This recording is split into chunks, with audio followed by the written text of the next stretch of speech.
El título de este mensaje, aunque vamos a hablar de Melquisedec, el título de ese mensaje ¿es el diezmo parte del caminar con Dios hoy en día?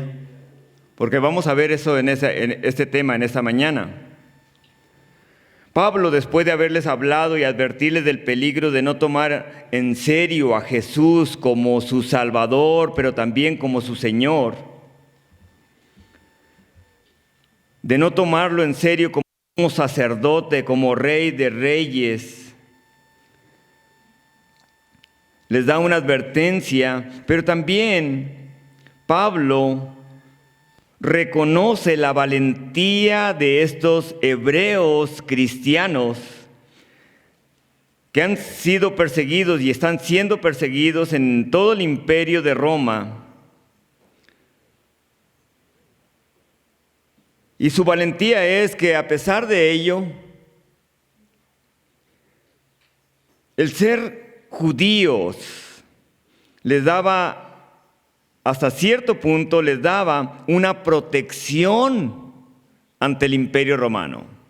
Porque las únicas religiones aceptadas dentro del imperio era la religión de Roma, el paganismo de idolatría, de todos los ídolos que ellos adoraban, de todos los dioses que ellos creían, pero también la de la religión judía. Así que Pablo reconoce su amor que ellos tienen para Jesús al darle el servicio y cuidar a los santos, tanto gentiles como santificados por la sangre de Cristo, como judíos.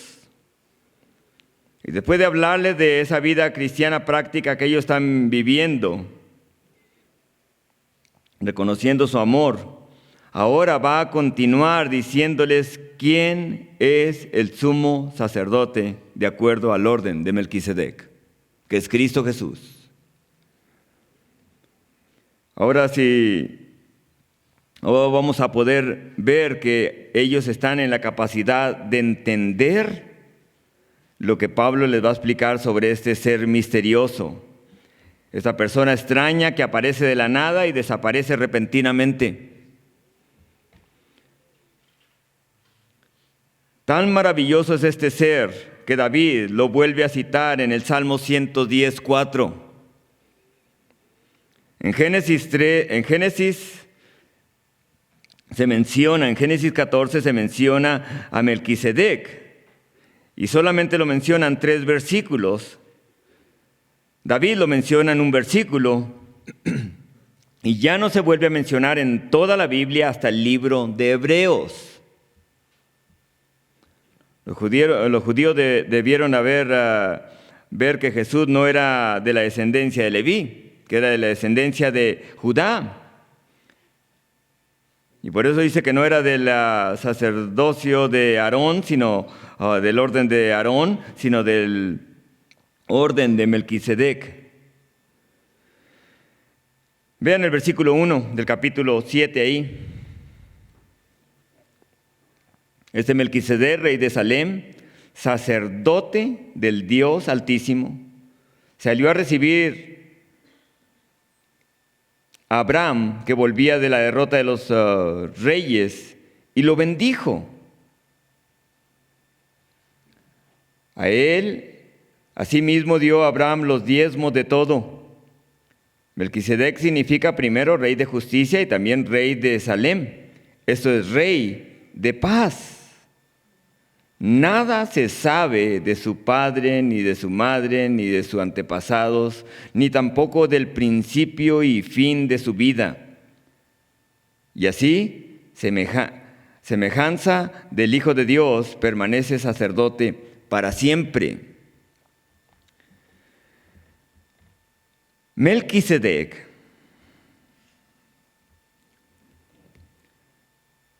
es rey de esta ciudad de Salem, que más tarde es llamada Jerusalén. Salem, que significa rey de paz, no solamente es rey, sino también es sacerdote, lo cual es inusual en cuanto a la ley de los judíos. Más tarde sería inusual eso. Solamente el sacerdote iba a ser sacerdote de acuerdo si era descendiente de Aarón, y por eso se guardaba meticulosamente la genealogía de ellos. Se tenía que saber de dónde venían para poder cubrir y seguir tomando el sacerdocio de Aarón. Pero este era de una orden diferente. En el capítulo 5, versículo 6, se menciona a Melquisedec. En el capítulo 5, versículo 10, se vuelve otra vez a mencionar. Y en el capítulo 6, versículo 20, se vuelve otra vez a mencionar, que es de acuerdo al orden de Melquisedec. Pero Pablo ahora va a pasar hablándoles todo un capítulo de Melquisedec. ¿Quién es él? ¿Cómo es que apareció de la nada? ¿Cómo es que no tiene descendencia? ¿De dónde viene? Quiero que veamos esto en detalle, porque todas las leyes judías prohibían que un hombre fuera rey y sacerdote a la vez. En 2 de Crónicas, capítulo 26, nos relata la historia de un rey que quiso tomar el oficio de sacerdote sin que Dios se lo pidiera. Era un rey llamado Usías. Dice la palabra de Dios que tenía 16 años de edad cuando fue establecido como rey y reinó en Jerusalén 52 años. La palabra de Dios nos dice que hizo lo recto delante de Jehová. Persistió en buscar a Dios en los días de Zacarías, el cual Dios le hablaba a través de sueños y de visiones. En otras palabras, buscó a Dios a través de siervos de Dios y Dios lo prosperó. Y dice que cuando se hizo fuerte, su corazón se enalteció, se enorgulleció. Su corazón se enalteció para su ruina porque se rebeló contra Jehová, su Dios. Y es interesante la manera en que su corazón se enorgullece, porque entró en el templo para quemar incienso. Dice en 2 de Crónicas que entró en el templo para quemar incienso cuando solamente a los sacerdotes se les permitía hacer eso. Dice que cuando entró en el templo, 80 sacerdotes entraron tras él y le dijeron: Usías, no te es lícito quemar incienso, sino solamente a los que Dios ha escogido. Y él, enfurecido, enojado, dice que aventó el incensario, y dice que en ese momento le salió lepra en su frente, y dice que así vivió separado del pueblo de Israel en una casa solo. Eso es lo que pasa con el orgullo, eso es lo que pasa con la altivez, eso es lo que pasa cuando alguien se rebela en contra de Dios y quiere hacer las cosas en sus propias fuerzas. Así que, pero este rey Melquisedec era rey, sacerdote, y escuchen esto: Jesucristo es rey, sacerdote y sacrificio a la vez, lo cual es inusual. Dice la Escritura, lo habíamos visto anteriormente, que él entró en el lugar santo, en el mismo cielo, en el trono de Dios, y dice que puso su sangre sobre el altar, lo cual el sumo sacerdote tenía que hacer cuando sacrificaban un cordero de la Pascua, una vez al año, y ponía la sangre sobre el altar, y también rociaba a los que estaban entre ellos, y ponía sangre en el óvulo de su oreja derecha y en el pulgar de su dedo, y en el pulgar también, y en el dedo también de su pie derecho, simbolizando que la sangre de aquel cordero era la que los cubría. La sangre de Cristo es la que nos cubre, amén, la que nos santifica. Es un misterio lo que Jesús hizo en la cruz del Calvario. En veces pensamos entenderlo. En veces pensamos que hemos entendido completamente todo lo que es la palabra del Señor en cuanto al Evangelio. Hermanos, ¿cómo podemos entender cuando el Señor Jesucristo murió en la cruz del Calvario y a la vez entró en el lugar santísimo, en el mismo cielo, y puso su sangre ahí y le dijo: paga de los pecados de todos aquellos que me reciban y se arrepientan de sus pecados, tienen vida eterna, Padre. Es un misterio. Por eso a Él sea la gloria, la honra. Pero este Melquisedec, que no era conforme a la ley, era un sacerdote del Dios Altísimo, de una orden diferente. Era un sacerdote de Dios y para Dios en medio de una sociedad completamente idólatra, completamente pagana y perversa, en medio de una sociedad torcida como Canaán.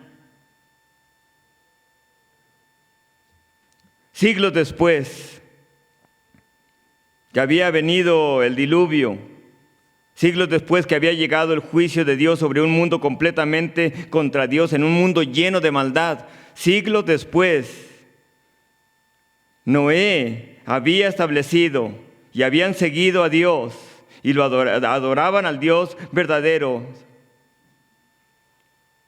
Y Melquisedec servía en medio de una sociedad llena de pecado a un Dios único y verdadero. Gloria a Dios por ello. Porque una de las características de la iglesia de los últimos tiempos en que vivimos es que muchas de la iglesia del Señor, muchos de los miembros de la iglesia del Señor en cualquier parte del mundo se van a acomodar al mundo para poder querer ganar adeptos o miembros a sus iglesias. Se van a comprometer con cosas que no son de acuerdo a la palabra de Dios, con tal de que los reciban. Es increíble, de tal manera que la iglesia se llenará de cristianos nominales. Y lo van a hacer en el nombre del amor, en el nombre de la tolerancia. Dios nos ha puesto en medio de una sociedad, ¿saben qué? Llena de pecado, en medio de una sociedad completamente perversa y torcida, a servir a un Dios vivo, amén. Igual que Melquisedec. Melquisedec servía al Dios Altísimo en medio de una sociedad torcida, igual que nosotros servimos a un Dios maravillosamente precioso y santo en medio de un mundo torcido.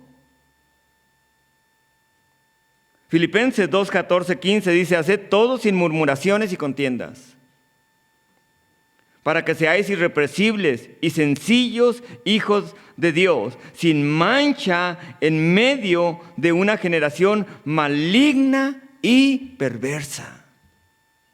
Dios nos ha puesto para que podamos ser luminares, dice también ahí el versículo 15 de ese capítulo 2 de Filipenses. Lo cual resplandecéis como luminares en el mundo.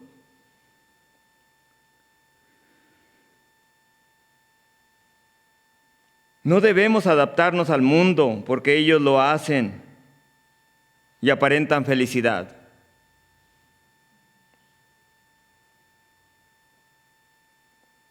Seamos personas que servimos a un Dios al cual deseamos agradar. Dios no nos mandó a agradar a la gente, amén. Dios nos mandó a agradar a Cristo Jesús. Una vez que nos salva a través de su sangre preciosa, Dios nos mandó a agradarle a Él, a servirle a Él en medio de una sociedad tan torcida. Y entre más tiempo pase, ¿saben qué? La maldad va a ir en aumento, dice la palabra del Señor.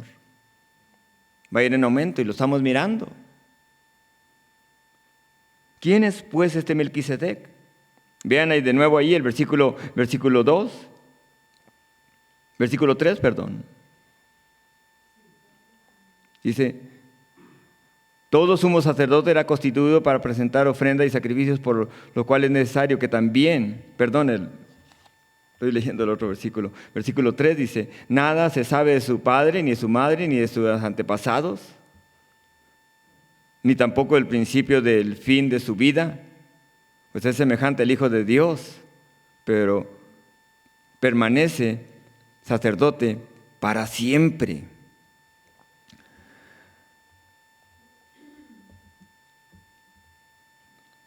Algunos piensan que Melquisedec es una preencarnación, y creo personalmente que es una preencarnación del Verbo antes de venir y tomar un cuerpo humano a través de una virgen. Otros piensan que es una preencarnación del Espíritu Santo porque se menciona y dice que es semejante al Hijo del Hombre. Interesante que el Espíritu Santo nunca lleva la atención hacia sí mismo. Amén. Siempre lleva la atención y la gloria ¿a quién? A Cristo Jesús.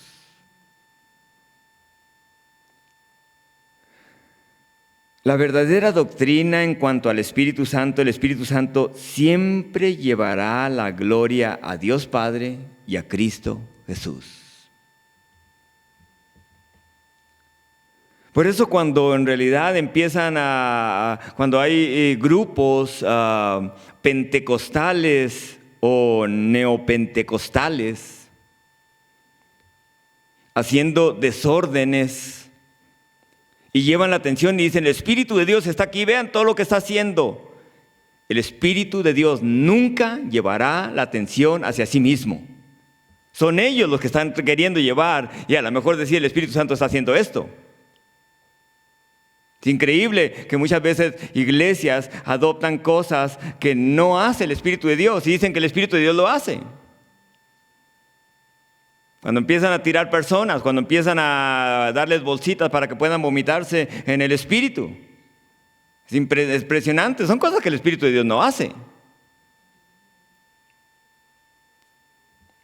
Y ahí está toda la iglesia haciendo todo eso y diciendo que el Espíritu de Dios lo hace. Pero una de las cosas, de las características que vemos aquí es que Melquisedec dice que no tiene antepasado, ni tiene principio, ni tiene fin. Sino, dice, es a semejanza del Hijo de Dios.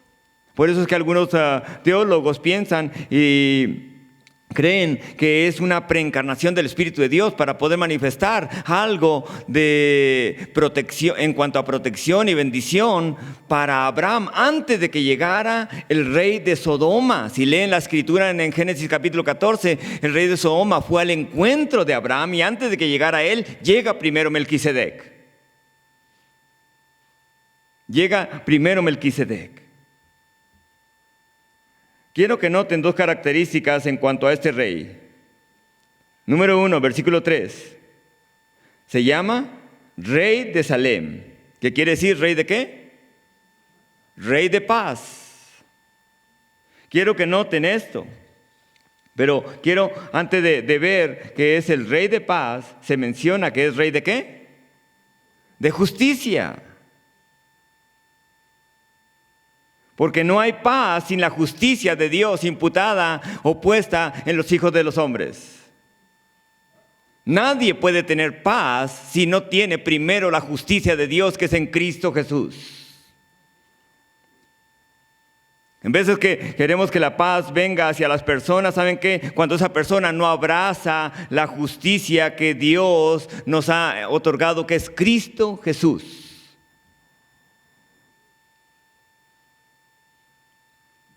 Es interesante lo que la palabra de Dios nos dice en Jeremías 23, el versículo 5 y 6, dice, aquí vienen días, dice Jehová, que levantaré a David renuevo justo y reinará como rey, el cual será dichoso y hará juicio y justicia en la tierra.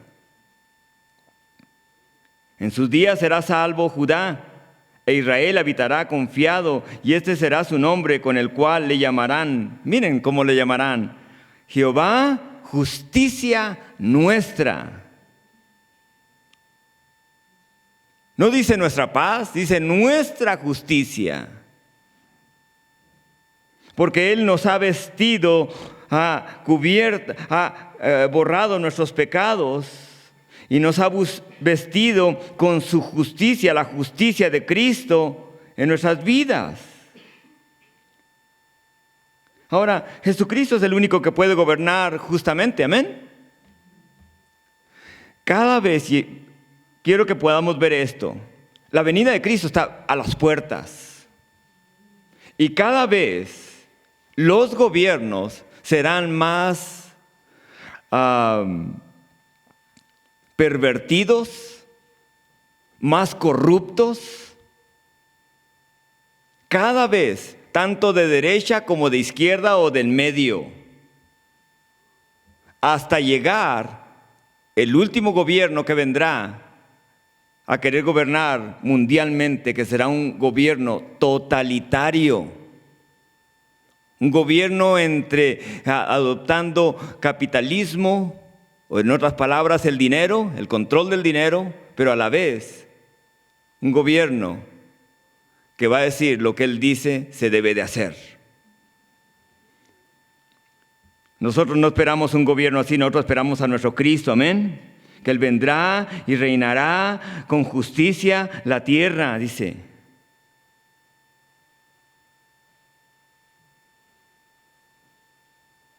Solo Jesucristo puede gobernar justamente. Todos los demás reyes en el mundo son reyes completamente tributarios, aunque se llamen reyes. Cuestan mucho, en otras palabras. Son gobiernos muy gordos.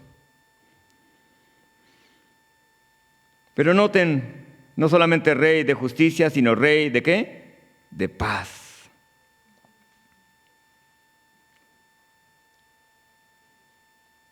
En veces escuchamos la palabra de Dios y dice que Dios, ¿cuántas veces hemos escuchado y a lo mejor hemos dicho, sí es cierto eso? Dios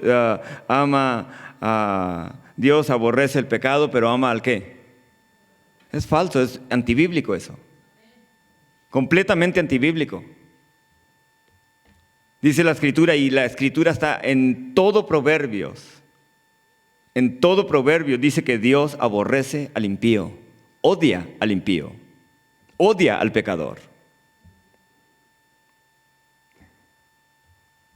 Isaías 48:22, a lo mejor dirán ustedes, no se usa esa palabra. Dice, no hay paz para los impíos, para los malos, dice. En otras palabras, no hay paz para los impíos. El impío no tiene paz. En vez de a lo mejor podemos ver nosotros y decir, pastor, mire cómo está tranquilo, está en el pecado y vive en paz. No es cierto, no tienen paz. Aparentan paz. A lo mejor podemos ver a alguien corromperse, a lo mejor algún político robando, y dicen, véalo cómo vive tranquilo. No es cierto que vive tranquilo. Después tiene que cuidar lo que robó. Dios quiere que nos arrepintamos de nuestros pecados. A lo mejor dicen, sí, pero ya no roba. No, ya no roba porque ahora está entretenido gastando lo que robó. Debe haber un arrepentimiento. ¿Saben por qué muchas personas no se convierten? No se convierten porque saben que tienen que dejar su estilo de vida de robar y de mentir y de engañar y de estar en pecado.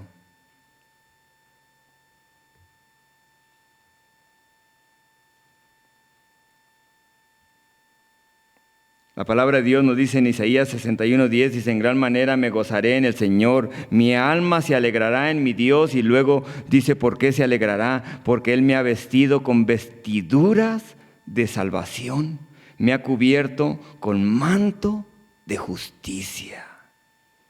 ¡Wow! Como a novio me ha ataviado con una diadema. Como a novia me ha ataviado como una diadema, y como a novia que se adorna con sus joyas. Lo que ha embellecido nuestra vida, lo que ha embellecido nuestra alma, nuestra familia, no son nuestras obras, no es nuestra justicia, no es lo que yo me pongo, sino lo que Dios me ha puesto en Cristo Jesús. Amén. Su justicia, la justicia de Cristo Jesús.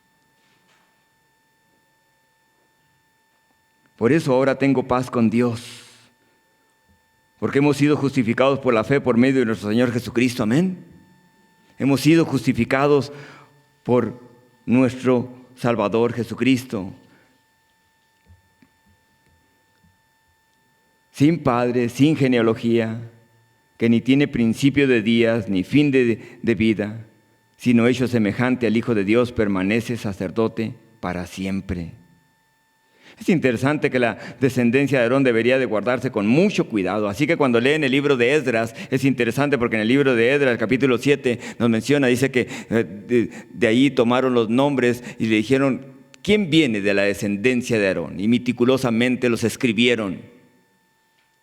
Esdras escribe de Babilonia. Así que meticulosamente pusieron quién era. Ezequiel capítulo 44 también nos menciona de siendo él un sacerdote de la descendencia de Aarón. Pero mi pregunta es, ¿hay sacerdotes hoy en día? ¿Hay sacerdotes que interceden por los hombres? Muchas de las personas, y este grupo en particular religioso mundialmente, dice, sí hay sacerdotes. Nosotros somos los únicos que podemos ser sacerdotes porque nuestros jefes nos los mandan y nos lo han dado como orden. Y guardan el celibato, lo cual Dios no manda. No hay escritura en la palabra que mande eso.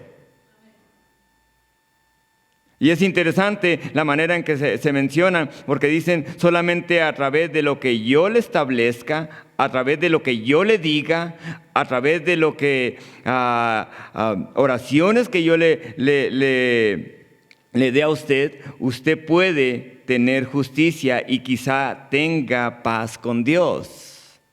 Siempre dicen eso. Nuestro sumo sacerdote es Cristo Jesús. Su palabra dice en 1 Timoteo 2:5, dice, porque hay un solo Dios y un solo mediador entre Dios y los hombres, Jesucristo hombre.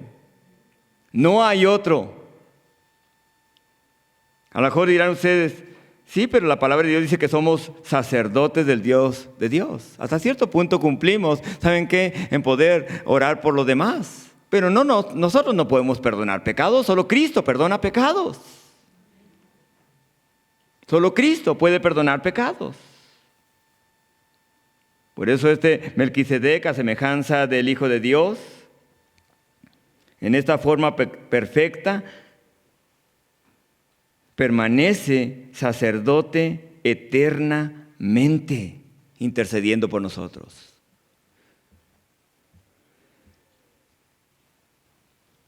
¿Cómo es que puede permanecer sacerdote para siempre? Porque Jesús es eterno, amén. Siempre ha existido. Su sacerdocio o su oficio de sacerdocio, por lo tanto, es eternamente. Nadie puede ir a Dios y decir, yo voy a conocer a Dios, pero sin Cristo Jesús. Es necesario que para que pueda venir delante del Padre de las luces, de Dios Padre, venga en el nombre de Cristo Jesús. Jesucristo dijo, donde 2 o 3 están reunidos, ¿en qué? En mi nombre. Y si pidieren a mi Padre, poniéndose de acuerdo 2 o 3, dice, en mi nombre, mi Padre lo hará. Ahorita orábamos por Maggie. ¿Creen que Cristo ha hecho la obra? Porque es por fe que nosotros creemos las cosas. Y nuestra fe no es lo que nos imaginamos, nuestra fe es lo que dice la palabra de Dios. Lo que Él ha dicho, la fe es la fuente de lo que Dios dice que es. El versículo 4 ahí de Hebreos, vayan conmigo ahí. Considerad pues cuán grande era a quien aún Abraham, el patriarca, dio diezmos del botín. Ciertamente los que de entre los hijos de Leví reciben el sacerdocio tienen mandamiento de tomar del pueblo los diezmos según la ley, es decir, de sus hermanos, aunque estos también sean descendientes de Abraham.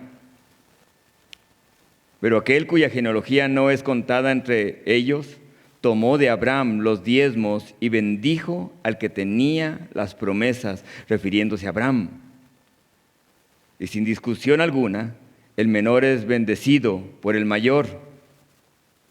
Y aquí, ciertamente reciben los diezmos hombres mortales, pero allí uno de quien se da testimonio que vive, y por decirlo así, Abraham pagó el diezmo también, Leví, que recibe los diezmos, porque aún estaba en las entrañas de su padre cuando Melquisedec le salió al encuentro.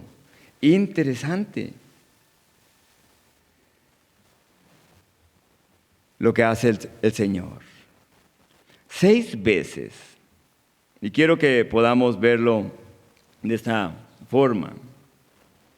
6 veces se menciona la palabra diezmo aquí. Así que quiere decir que el tema principal es el diezmo. Rara vez hablamos de este tema en Capilla Puerta del Manzano, pero hoy vamos a verlo meticulosamente.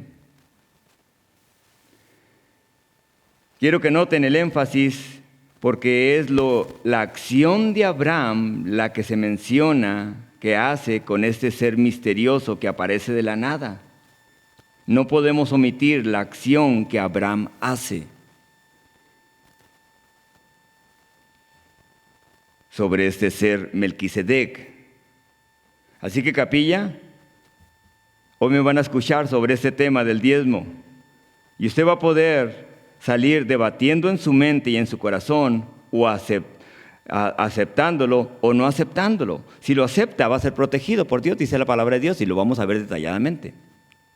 Si no lo acepta, también no va a haber la protección divina, como dice su palabra. Abraham dio el diezmo de lo mejor del botín de la victoria que Dios le había dado. Amén. El botín no quiere decir que agarraban cualquier cosa. No quiere decir que agarraban cualquier cosa. Agarraban lo mejor de esa tierra. Las mejores cosas. Y Abraham dio lo mejor de lo mejor a un ser que le salió al encuentro, a un rey sacerdote que le salió al encuentro. Los diezmos de parte de Abraham eran el agradecimiento a Dios dados a Melquisedec por la bendición de haberle dado la victoria, de haber recuperado a su sobrino Lot de ese secuestro que tenía esos reyes. Y los hijos de Dios y las hijas de Dios son aquellos que son agradecidos con Dios por la gran salvación que Dios les ha dado, otorgándola a través de Cristo Jesús. Amén. Un hijo de Dios debe de ser dador igual que Dios es dador. Dios le ha dado la victoria en Cristo Jesús. Pero hay hijos de Dios, y escuchen esto, hay hijos de Dios. Un hijo de Dios debe ser dador como su Padre Celestial, como Cristo Jesús, que se dio a sí mismo por nosotros. El ser mezquino con lo que Dios nos ha dado es una forma de ambición y una actitud de no creerle a Dios. De no creerle a Dios. A lo mejor dirán ustedes, pastor, ¿no podemos pasar ese tema? No, no lo vamos a pasar. Vamos a verlo detalladamente.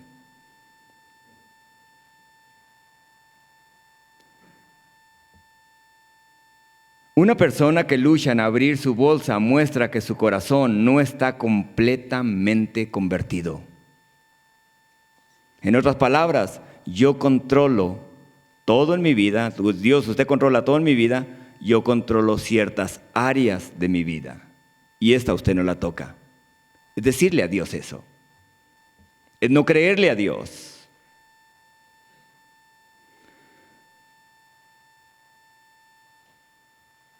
Cuando un corazón se convierte, también se convierte su cartera y su bolsa. Amén.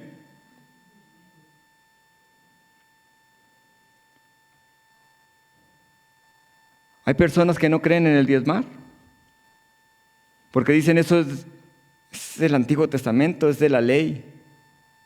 Falso. Abraham dio los diezmos a Melquisedec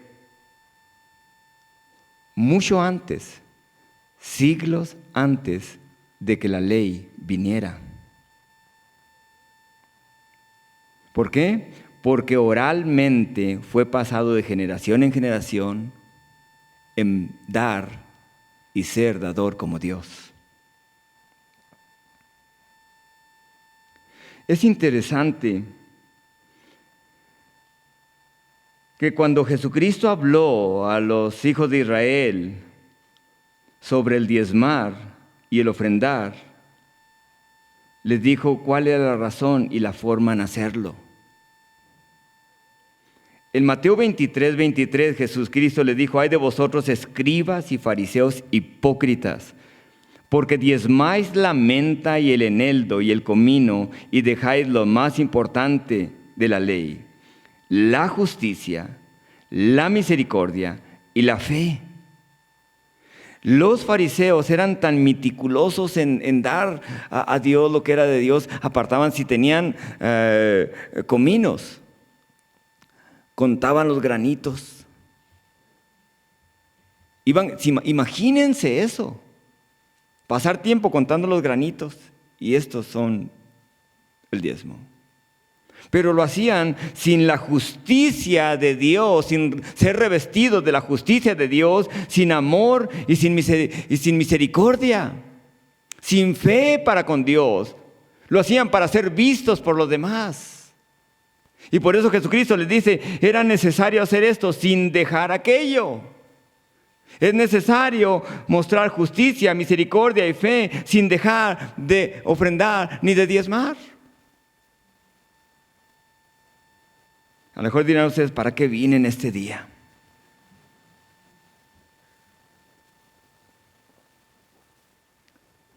Lo que Dios te diría a tu vida sobre tus finanzas sería lo siguiente: quiero que me confíes y sean bendecidos lo que tú tienes, que creas mis promesas, donde tú manejes el 90% y yo no solamente esta otra parte. Tú manejas la mayoría, yo manejo lo mínimo. Y hay bendición. Eso es lo que Dios quiere decir en su palabra. En Malaquías capítulo 3, versículos 6 al 16 dice algo interesante. Dice: porque yo, Jehová, no cambio. Dios no cambia, amén. Dios no se va a acomodar a lo que yo pienso. Es que Dios tiene que acomodarse a mi pecado. Falso. Dios no se acomoda al pecado de nadie. Dios es un Dios de misericordia, pero no se va a acomodar a nadie. Porque Dios es el mismo ayer, hoy y siempre. Dice: porque yo, Jehová, no cambio. Capítulo 3 de Malaquías, versículo 6, dice: por esto, hijos de Jacob, no habéis sido consumidos. Desde los días de vuestros padres os habéis apartado de mis leyes y no las guardasteis. ¿De qué se habían apartado ellos como pueblo de Dios? Miren de dónde se habían apartado. Vuélvanse a mí y yo me volveré a vosotros, ha dicho Jehová de los ejércitos. Mas dijisteis: ¿en qué hemos de volvernos? ¿Robará el hombre a Dios? ¿Puede robar el hombre a Dios? ¿Puede hacerlo? Dios está haciendo la pregunta a través de Malaquías. Tomen en cuenta que Malaquías es el último libro del Antiguo Testamento. Habían vuelto de Babilonia. Ahora estaban en la tierra prometida. Y si aún así, ¿saben qué? No seguían creyéndole a Dios. No seguían confiando en Dios. A tal grado que Nehemías tuvo que, el sacerdote, dice que tomó a algunos de los hijos de Israel y empezó y les arrancó las barbas enojado. ¿Por qué? Porque entre ellos se prestaban y se cobraban intereses hasta más no poder. Es igual que hoy en día las famosas tiendas esas de Coppel, que lo único que hacen es quebrar a todos los demás, o los prestamistas. Impresionante cuando alguien a lo mejor pasa a través de ¿saben qué? No deban a nadie nada, ten conforme con lo que tienen, amén. Ten conformes con lo que tienen.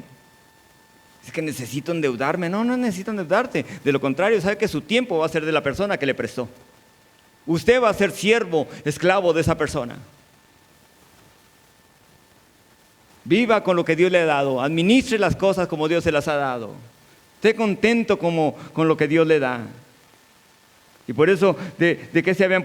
Vuélvanse a mí. ¿Robará el hombre a Dios? Pues vosotros me habéis robado, dijo el Señor. ¿En qué te hemos robado?, le dijeron ellos.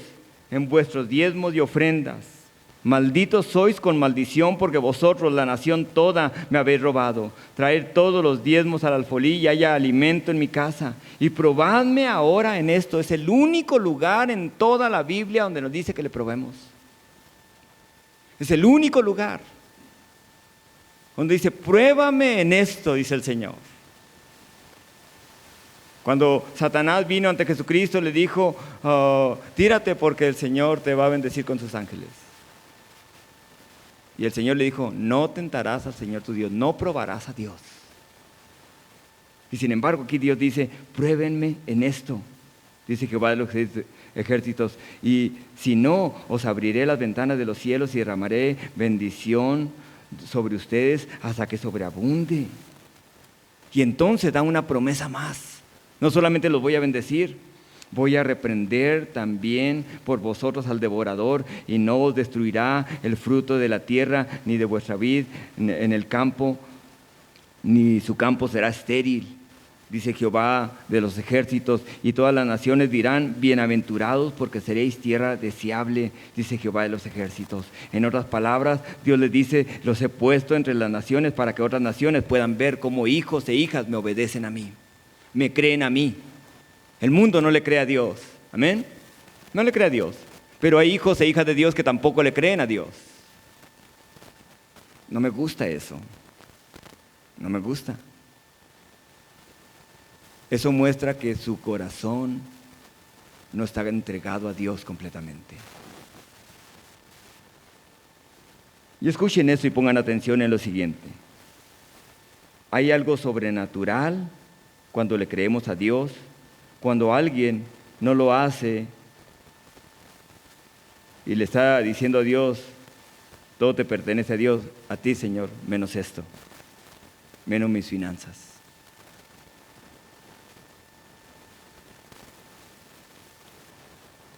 Seis veces, una vez más les digo, 6 veces se menciona en 7 versículos la acción que Abraham hizo. Porque fue un hábito, una costumbre que fue conservada de tradición en tradición, aún siendo él un patriarca, un hombre de renombre que le dio a este ser Melquisedec los diezmos. Eso muestra la superioridad que este ser misterioso llamado Melquisedec tenía sobre él como patriarca. Ahora, escuchen esto y pongan atención. Dios decidió manifestarse a un hombre que tenía visión. Porque la visión es Dios, amén. Nuestra visión es Dios. No es lo que yo me imagino, no es lo que yo creo que debe pasar. Nuestra visión es lo que Dios nos va mostrando, porque dependemos de Él. A un hombre que había abrazado el plan y propósito de Dios como Abraham, un hombre que tenía fe en Él, en las promesas que Él le había dado, que en Él serían bendecidas todas las familias de la tierra, le dijo 2 veces en Génesis 12, en Génesis 22, en ti voy a bendecir a todas las familias de la tierra. Todas las familias que se acerquen a mí serán bendecidas, Abraham. Y creyó Abraham a Dios y le fue contado por justicia. ¿Quién recuerda a Abraham? Pues les aseguro que si se menciona a Abraham, ustedes van a saber quién era Abraham, amén. Si se menciona a David, también se va a saber quién era David. ¿Quién sabe quién era David? ¿Quién era? ¿Era el segundo qué? ¿Rey de quién? De Israel. ¿Recuerdan a los 2 espías? 2 de ellos, ¿recuerdan quiénes eran? Que llegaron con buen reporte ante la nación de Israel. ¿Quién los recuerda? ¿Cómo se llaman? Josué y Caleb. Eran hombres que le creyeron a Dios, que obedecieron a Dios. Recuerdan después de generaciones y generaciones, se recuerdan sus nombres. Noé le creyó a Dios.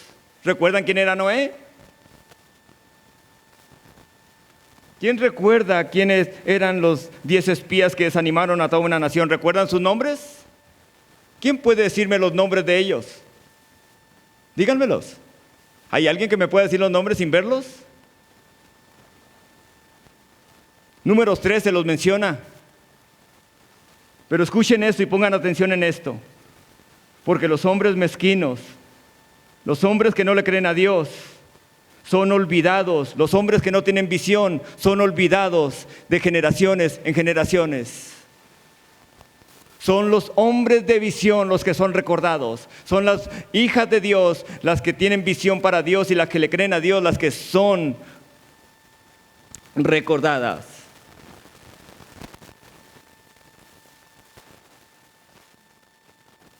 Usted no va a ser recordado por lo que tiene materialmente. Escuchen esto. Usted no va a ser recordado por lo que tiene materialmente. Usted no va a ser recordado por lo que acumula en esta vida. Usted va a ser recordado por haberle creído a Dios su promesa y haber obedecido a Dios como dice su palabra. Por eso va a ser recordado. ¿Cómo quiere ser? ¿Como Abraham? ¿Como David? ¿Como Caleb? ¿Como Josué? ¿O quiere ser como los 10 espías que no le creyeron a Dios? Dios no recuerda y no da nombre a los hombres sin visión, a los hombres que no le creen a Él. ¿Con qué razón se menciona tanto? Y con eso termino.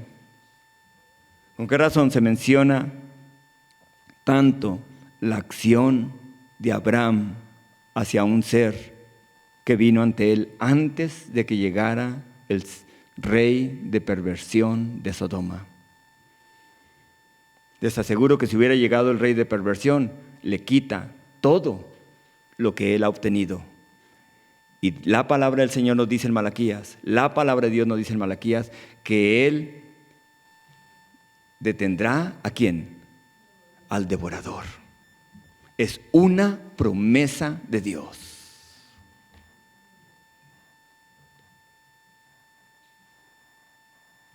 ¿Creemos en el diezmar como iglesia? Absolutamente. Mi pregunta es, ¿lo están haciendo?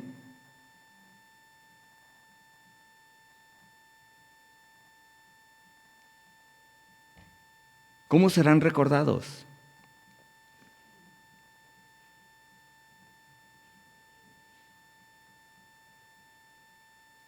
Hay unos que le creerán a Dios y hay otros que no le creerán a Dios. Hay unos que obedecerán a Dios y hay otros que no obedecerán a Dios. Por eso dice, el versículo 10 dice, 9 y 10 dice, y por decirlo así, Abraham pagó el diezmo también a Leví, que recibe los diezmos, porque aún estaba en las entrañas de su padre cuando Melquisedec le salió al encuentro. ¿Cómo es que estaba en las entrañas? Ni siquiera estaba embarazada Sara. Porque Dios vive fuera del tiempo. Y Dios, antes de que aparezca algo, ya existe para Él. Y Él ve a sus hijos, de sus hijos, de sus hijos, sirviéndole y entregándole y creyéndole. Eso es lo que ve Dios. Antes de que Leví naciera, Dios ve que Leví ya nació para él. Antes de la fundación del mundo, dice, los conocí. Antes de que fuera creado el mundo, ya existían, ¿dónde? En el corazón de Dios. ¡Wow! Imagínense. Porque Dios es el que produce el querer como el hacer por su buena voluntad, dice su palabra. Y fuimos creados, dice, para buenas obras. Así que cuando nos alineamos con Dios, empezamos a cumplir el plan y el propósito de Dios en las cosas que Él tenía y tiene eternamente en su corazón. ¡Wow! Mi hijo, mi hija hizo exactamente lo que yo tenía planeado para él. Y solamente se logra en el espíritu. En la carne no se puede. Amén.